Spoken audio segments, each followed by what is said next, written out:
شكرا ل يعني استجابتك لهذه الدعوة، يعني في أعقاب هذه التصريحات وهذا الجدل الكبير في الإعلام على مدى الأيام الماضية حول مستحقاتك وآخرين على نادي النصر، وأنك تقدمت بشكوى. هل صحيح بأنك تقدمت بشكوى ضد نادي النصر؟ No, todavía no. إلى الآن لم أشتكي على النصر. لدي إحساس بأن النصر هو بيتي وأعطيته أفضل ما عندي، لكن حتى الآن هناك كلام مع المحامين، لكنني لم أرفع قضية على النادي إلى الآن ولم أقرر تقديم شكوى. طيب، لو يعني هل يمكن أن توضح لنا ما هي مطالباتك المالية بالضبط؟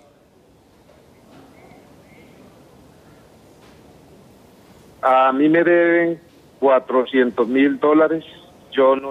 مطلوب منهم 400,000 دولار، ولا أعرف كم هو مبلغ مساعدي. كل واحد يعرف عن نفسه. أنا واثق بأن الدين الإسلامي والمسلمين لا يخدعون أحدا. هم أعطوني أوراقا في أكتوبر وبموافقة الاتحاد السعودي ورئيسه، ووعدوني بالدفع في أكتوبر 2012 ثم يناير ثم فبراير ثم مارس، ثم شعرت بأن العملية أصبحت مزحة ثقيلة وأنهم ليسوا جادين في وعودهم. يعني ماتورانا كابتن، هل أفهم من هذا الحديث بأنكم وصلتم إلى طريق مغلق أنت والنصر؟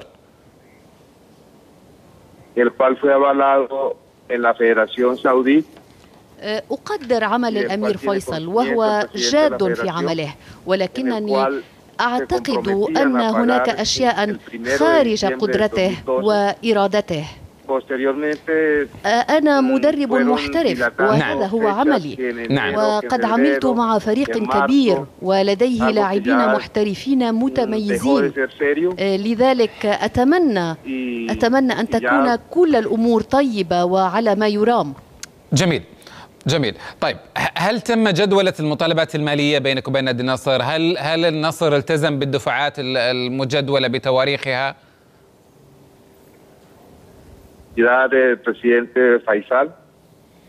الأمير فيصل أعطاني وثيقة رسمية في أكتوبر بحجة أنني سأستلم المبلغ في ديسمبر 2012. ثم قاموا بمكالمتي هاتفيا وقالوا بأنهم سيدفعوا لي في شهر يناير، وهكذا مر الوقت ولم ينفذوا الوعد. جميل. طيب، لماذا لم تتحدث يعني إلا الآن؟ لماذا لم تتحدث سابقا عن هذه المطالبات إذا كنت تقول بأنها يعني من 4 أشهر أو 5 أشهر؟ اوكي. البرنسيبي فيصل، أنا لا أريد التصريح في أمور معينة، ولكنهم وعدوني وخذلوني بعد أن صدقتهم في أكثر من مناسبة، ولكن وعودهم لم تتحقق حتى الآن. طيب كابتن، حدث اتصال بينك وبين فهد المشيقح، العميد فهد المشيقح نائب رئيس نادي النصر قبل أيام. هل اتفقتما على جدولة جديدة؟ اوكي.